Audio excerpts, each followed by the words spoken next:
Welcome to our channel सीखो और सिखाओ।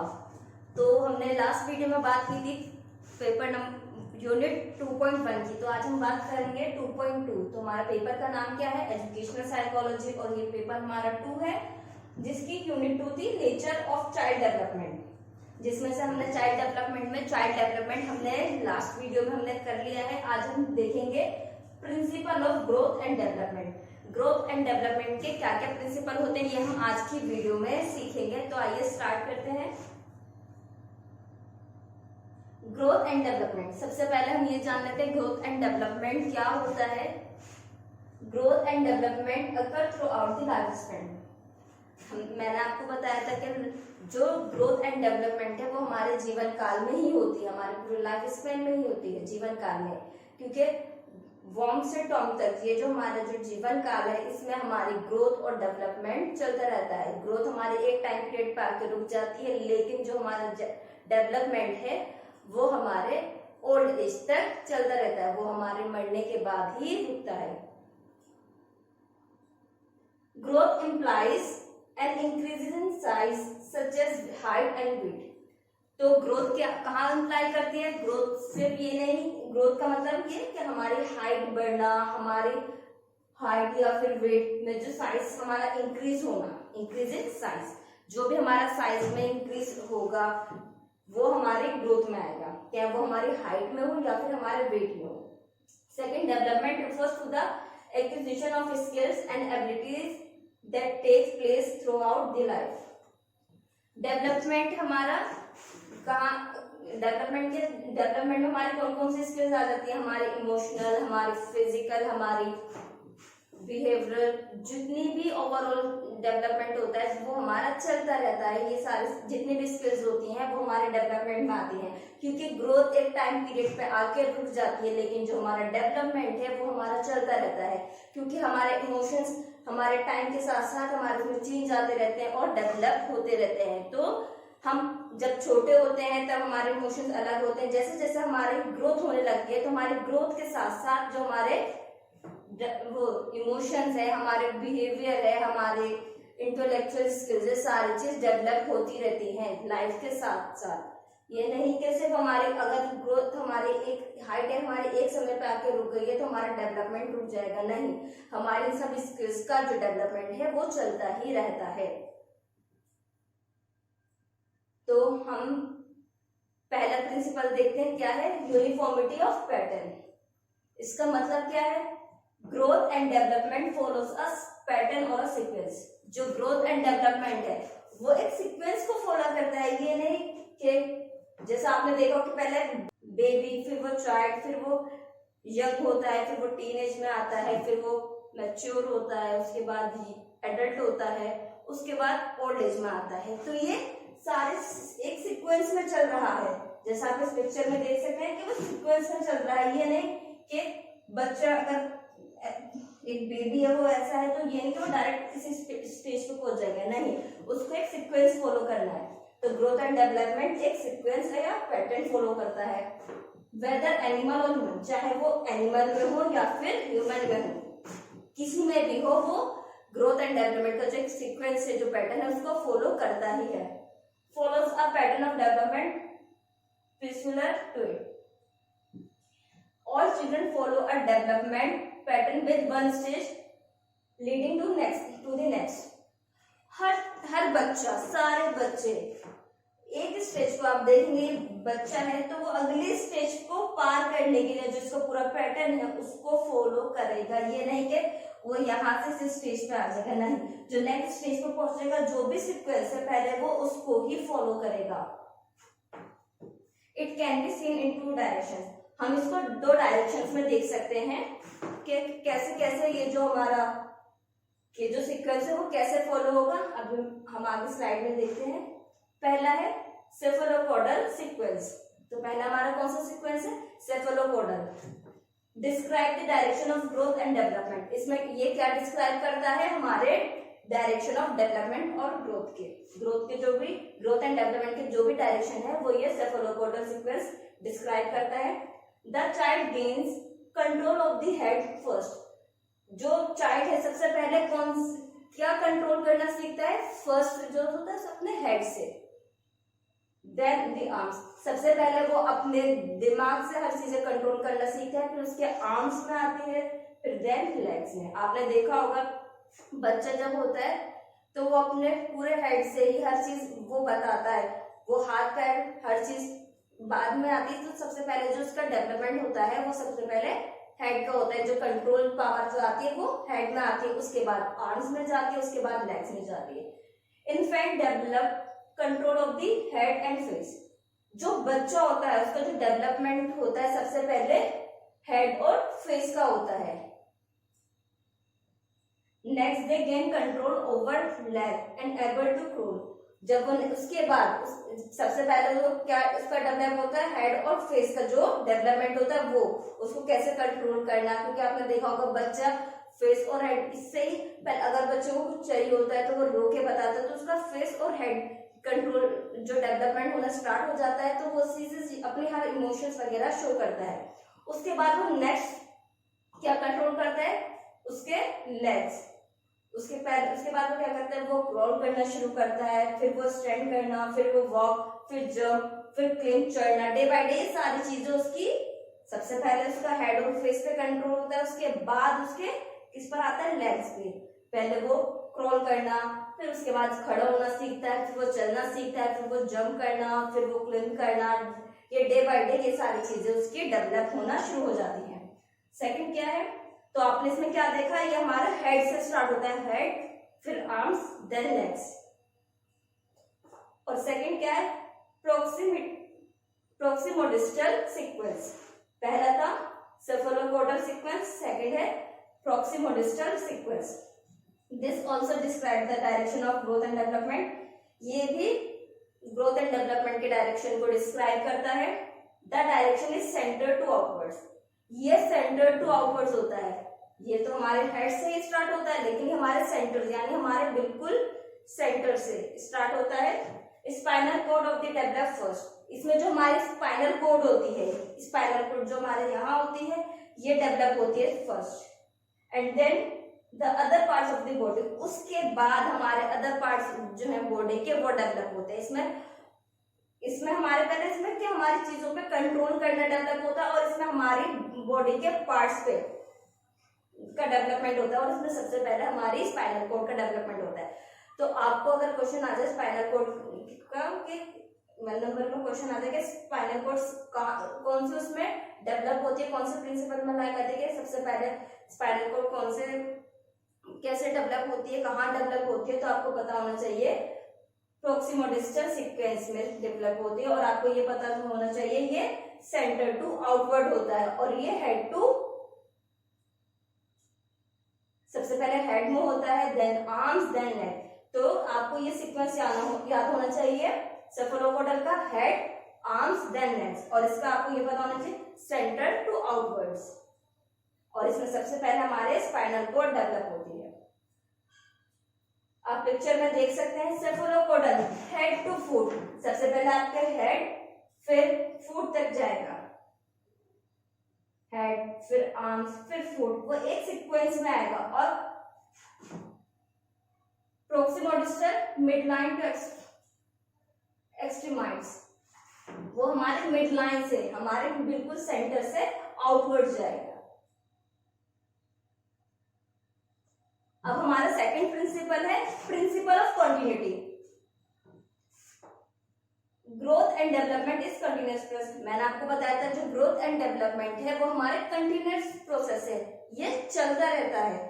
ग्रोथ एक टाइम पीरियड में आके रुक जाती है, लेकिन जो हमारा डेवलपमेंट है वो चलता रहता है। तो ये जो ग्रोथ और डेवलपमेंट हमारे जो जैसे बच्चा होता है, जैसे जैसे वो धीरे धीरे बड़ा होता रहता है, तो वो चलता रहता है, ये कंटिन्यूअस प्रोसेस है। फ्रॉम कंसेप्शन टू डेथ, वॉर्म टू टॉम।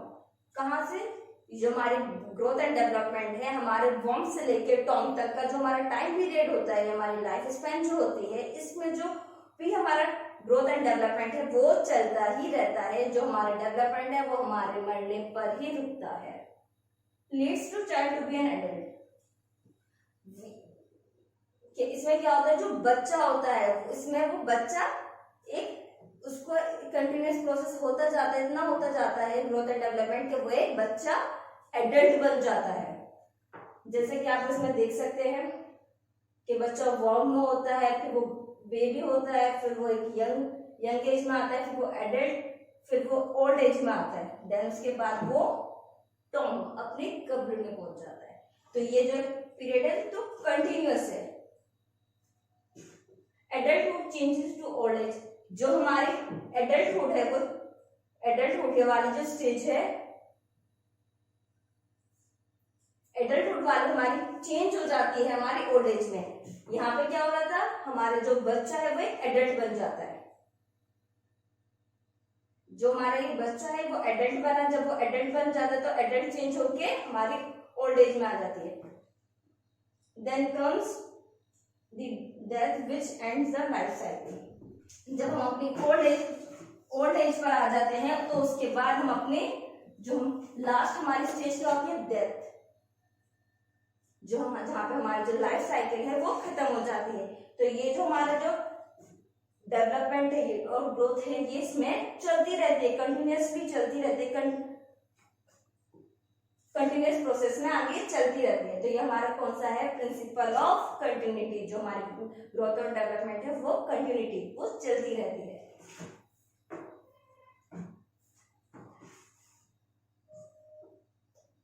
सेकंड है, थर्ड है हमारा प्रिंसिपल ऑफ इंडिविजुअल डिफरेंसेस। अब principle of individual differences, rate and amount of growth is not same for all. जो हमारी ग्रोथ है जिसकी किसी बच्चे की, अभी हमने देखा था हमारी ग्रोथ क्या होती है, इंक्रीज इन साइज, क्या वो हाइट में हो, वेट में हो, कुछ भी हो, वो हर बच्चे का, हर ह्यूमन बीइंग का सेम नहीं होता। Caused by both heredity and environment, क्या कारण हो सकता है वो सेम क्यों नहीं होता, हेरिडिटी और एनवायरमेंट का फर्क हो, इसका कारण हो सकता है। देखिए आप देख सकते हैं कि कोई पतला है तो कोई मोटा है तो कोई छोटा है, तो अलग अलग तरीके के है सब इंसान, कोई भी सेम नहीं है। Some children are more active while others are more passive in the same age.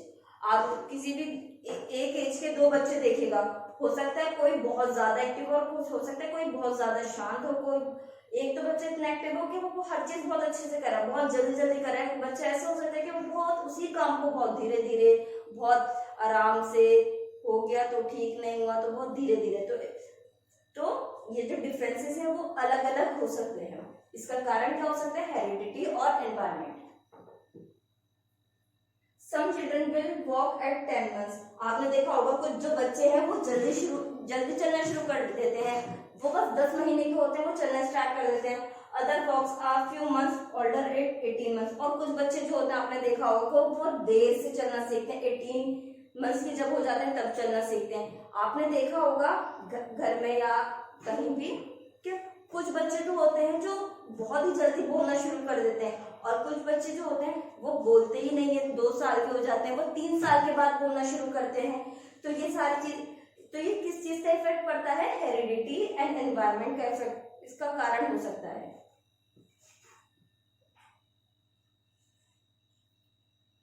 Next है हमारा development proceed from simple to complex.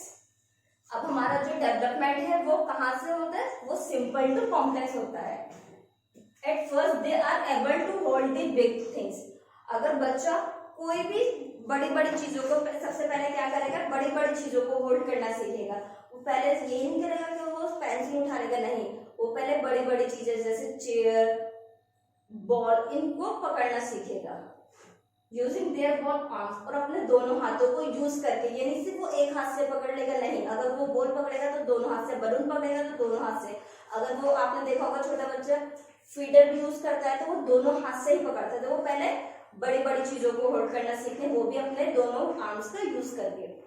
And later they are able to hold the big things in a single hand. जब वो दोनों हाथों से hold करना सीख जाते हैं, उसके बाद, पहले उसने सिंपली 2 हाथों से सीखा, उसके बाद उसने कॉम्प्लेक्स की तरफ गया तो उसने एक हाथ से पकड़ना सीखा। वो बॉल भी एक हाथ से पकड़ने लगता है, और फीडर भी एक हाथ से पकड़ने लगता है, बलून भी एक हाथ से पकड़ने लगता है। तो ये जो हमारा डेवलपमेंट है वो सिंपल टू कॉम्प्लेक्स से जाता है। When they are able to hold a pencil, और जब वो सिंगल हैंड से पकड़ना शुरू कर देता है तो वो उसके बाद वो जैसे उसने पहले उसने ग्लास पकड़ना सीखा, फिर वो छोटे छोटे जो थिंग्स होती हैं उनको पकड़ना स्टार्ट कर देता है, जैसे पेंसिल हो गई, they are first draw to circle, जैसे बच्चे ने पेंसिल पकड़ना सीख ली तो उसके बाद क्या होगा, वो सर्कल ड्रॉ करेगा। वो ये तो नहीं प्रॉपर कुछ भी कर देगा, बच्चों आपने देखा होगा पेंसिल लेके ऐसे ऐसे करते रहते हैं बिल्कुल गोल गोल, तो पहले वो सर्कल बनाना सीखेगा, जब वो सर्कल सीख जाएगा, जब उसमें उसकी ग्रोथ होगी, उसका डेवलपमेंट होगा, उसके बाद वो स्क्वायर भी बनाएगा, फिर उसके बाद लेटर्स लिखेगा और उसके बाद वर्ड्स पर आएगा। तो सबसे पहले क्या होगा, उसने पेंसिल पकड़ना सीखी, उसके बाद वो बच्चे कुछ भी बनाना शुरू कर देते, उसने सर्कल बनाना सीखा, फिर उसके बाद जब वो इस चीजें सीख जाएगा वो प्रॉपर उसके और जो उसकी मोटर स्किल्स है और अच्छे से डेवलप होंगी, तो वो स्क्वायर भी बनाएगा, फिर वो लेटर्स भी लिख सकेगा और उसके बाद वो वर्ड्स भी लिख सकेगा। नेक्स्ट है हमारा principle of heredity and environment. तो हेरिडिटी क्या होती है, traits that's are passed down from parents to their biological through genes. ये वो चीजें होती हैं जो हमारे पेरेंट्स से हमें मिलती हैं, जो बायोलॉजिकली जीन्स से हमें मिलती हैं। जैसे आपने देखा होगा कि आजकल डायबिटीज नॉर्मल डिजीज है, अगर किसी पेरेंट्स को है और उसके तो वो उसके बच्चे को भी हो सकती है। अगर प्रेगनेंसी के टाइम पे अगर उसकी माँ को है तो उसके बच्चे को भी होना पॉसिबल है। तो कुछ चीजें होती है वो हमें जीन्स से मिलती हैं। Environment, every other factor except the heredity factors. जो हेरिडिटी के फैक्टर्स है, जैसे जो हमें अपने पेरेंट्स से मिलती हैं, उनको छोड़ के जो भी फैक्टर्स होंगे एनवायरमेंट में, वो भी हमारी ग्रोथ और डेवलपमेंट को इफेक्ट करते हैं। Principle of maturation and learning. If a child is keen to learn something, अगर एक बच्चा कुछ लर्न कर रहा है, लैक्स मैच्योरेशन, अगर उसकी जो मैच्योरेशन लेवल है वो कम है, उसकी कमी है उसमें, that he will not able to learn it. तो अगर वो कुछ भी, जैसे आपने छोटा बच्चा देखा होगा, वो जो बड़ों के काम होते हैं वो उनको अगर उसने देख के थोड़ा बहुत सीखा, लेकिन उसको उसकी समझ नहीं, उसकी मैच्योरिटी लेवल तक का नहीं है, तो उसको लर्न नहीं कर सकेगा। Like 6 months old child can not use language. आपने देखा होगा 6 महीने का जो बच्चा होता है वो लैंग्वेज को यूज नहीं कर सकता, as the infant's brain has not yet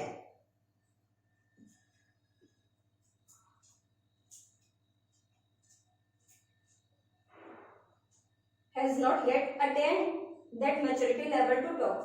क्योंकि जो बच्चे के जो ब्रेन है उसने अभी तक मैच्योरिटी लेवल डेवलप नहीं किया है जिससे वो बात कर सके। जैसे जैसे वो बड़ा होने लगता है, जैसे जैसे उसकी ग्रोथ होती है, तो वैसे ही उसको लैंग्वेज भी आने लगती है और वो एबल टू टॉक हो जाता है। नेक्स्ट है हमारा principle of significance of early development.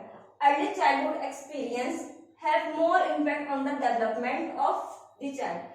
जो अर्ली चाइल्डहुड, जो बच्चे का अर्ली चाइल्डहुड पीरियड है, उसमें जो उसके जो एक्सपीरियंस है वो बच्चे की चाइल्ड डेवलपमेंट को बहुत ज्यादा इम्पैक्ट करता है। दिस इंक्लूड न्यूट्रिशनल, अगर बच्चे का खाना पीना अच्छे से होगा तो उसकी जो ग्रोथ और डेवलपमेंट है वो बहुत अच्छे से होगी। इमोशनल, सोशल, कल्चरल एक्सपीरियंस, जितने भी उसके न्यूट्रिशनल, सोशल, इमोशनल जितने भी उसके एक्सपीरियंस है वो उसकी ग्रोथ और डेवलपमेंट पे इफेक्ट करता ही है, इम्पैक्ट होता ही है। Proceed from general to specific. In all areas of development, it proceeds from general to specific। जो भी हमारे जितने भी डेवलपमेंट के एरियाज हैं वो प्रोसीड कहाँ से करते हैं, general to specific. In fact move its whole body but incapable of making specific responses. जो बच्चा होता है उसकी पूरी बॉडी तो मूव करने लगती है, लेकिन आपने जो देखा होगा कि बच्चा है उसकी जो बॉडी है वो मूव तो होने लगती है, लेकिन पूरी बॉडी मूव कर रही है, लेकिन वो ना खड़ा हो पाता। जैसे जैसे उसमें डेवलपमेंट आता है फिर वो स्पेसिफिक चीज के पास जाता है। जैसे अगर बच्चा किसी चीज को होल्ड करने लगा तो सबसे पहले पेंसिल होल्ड नहीं कर सकता, ऐसे नहीं पकड़ सकता अपने 3 फिंगर से, नहीं, उसने पहले चीजें बड़ी बड़ी चीजों को होल्ड करना सीखा। जब उसने बड़ी चीजें सीख ली तब वो जनरल चीजें उसने सीखी, तब वो एक स्पेसिफिक चीज के पास जाएगा, पेंसिल होल्ड कर सकेगा। ये नहीं कि बच्चा एकदम से ही पेंसिल उठा के लिखना शुरू कर देगा, नहीं, सबसे पहले उसने बड़ी बड़ी चीजों को होल्ड करना सीखा, पहले जनरल चीजें सीखी, उसके बाद एक स्पेसिफिक पॉइंट पे जब उसका डेवलपमेंट हुआ तब वो जाके पेंसिल पकड़ता है और लिखना शुरू करता है। तो जो हमारा डेवलपमेंट है वो हमारा जनरल टू स्पेसिफिक होता है। Growth and development is predictable. It is possible for us to predict an early age to the range which the mature development of the child is likely to fall. जैसे जैसे बच्चा growth करने लगता है, जो उसका मैच्योरेशन लेवल है वो भी बढ़ने लगता है, उसका जो मैच्योरिटी जो लेवल है वो भी बढ़ने लगता है। जैसे बच्चा 1 साल का है, जब वो 2 साल का होता है तो उसमें थोड़ी थोड़ी समझ आने लगती है, उसको 2 साल के बच्चे को थोड़ी समझ आ जाती है कि हाँ ये चीज यहाँ अगर बोले ये चीज यहाँ नहीं फेंकनी तो वो नहीं फेंकेगा, उसको थोड़ी थोड़ी चीजें, उसका जो मैच्योरेशन लेवल है वो डेवलप होने लगता है। तो 3 इयर्स 4 इयर्स 5 इयर्स, इसके बाद वो इसके आगे आगे जिसका मैच्योरेशन लेवल है वो भी डेवलप होने लगता है। Principle of interrelation, growth and development का ये हमारा प्रिंसिपल कौन सा है? Interrelation. Physical, mental, social development are interrelated to each other. ये जो हमारे सारे जो डेवलपमेंट होते हैं वो इंटर रिलेटेड होता है, क्या वो हमारा फिजिकल हो, मेंटल हो, सोशल हो, सारे इंटर रिलेटेड होते हैं। ये नहीं कि एक बच्चे में से उसके फिजिकल डेवलपमेंट हो रहा है कि उसकी हाइट डेवलप हो रही हो, नहीं, साथ साथ उसका मेंटल डेवलपमेंट, सोशल डेवलपमेंट, ये सारी चीजें साथ चलती हैं, सारी चीजें कनेक्ट होती हैं एक दूसरे से। सिर्फ बच्चे की ये नहीं कि हाइट डेवलप होगा, उसके साइज ही डेवलप हो रहा है, उसके साथ साथ उसके मेंटल, उसके सोशल, उसके इमोशन, सारी चीजें डेवलप होंगी। ये सब चीजें जो होती हैं इंटर रिलेट होती हैं। Each area of development is depend on another and दस इन्फ्लुएंस द अदर डेवलपमेंट। हर जो एरिया ऑफ डेवलपमेंट होता है बच्चे का, अगर कोई फिजिकल डेवलपमेंट हो रहा है तो वो बच्चे के इमोशन, उसके मेंटल, सोशल, हर चीज पे इफेक्ट करता है, हर चीज से कनेक्ट होता है। ये नहीं सिर्फ उसका जो फिजिकल डेवलपमेंट हो रहा होगा वो उसके मेंटल, सोशल, इन पे भी डिपेंड होता है। ये अगर सिर्फ ये नहीं होता कि एक बच्चे का सिर्फ फिजिकल डेवलपमेंट हो, उसके साथ साथ उसका इमोशन और सोशल, सारी चीजें, ये सारी चीजें इंटररिलेट होती हैं, तो ये एक दूसरे पे डिपेंड भी होती है। क्योंकि जैसे जैसे बच्चे में समझ आती है तो वैसे ही जैसे जैसे बच्चा बड़ा हो रहा है तो वैसे ही उसकी जो ब्रेन है वो भी डेवलप हो रहा है, वो बच्चा और सोशली भी इंटरेक्ट कर पाता है, सोशल डेवलपमेंट भी उसका बहुत अच्छे से होता है।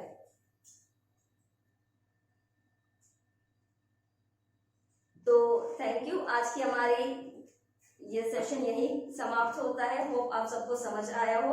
हमारे वीडियो को लाइक और सब्सक्राइब करना ना भूलें। Thank you so much.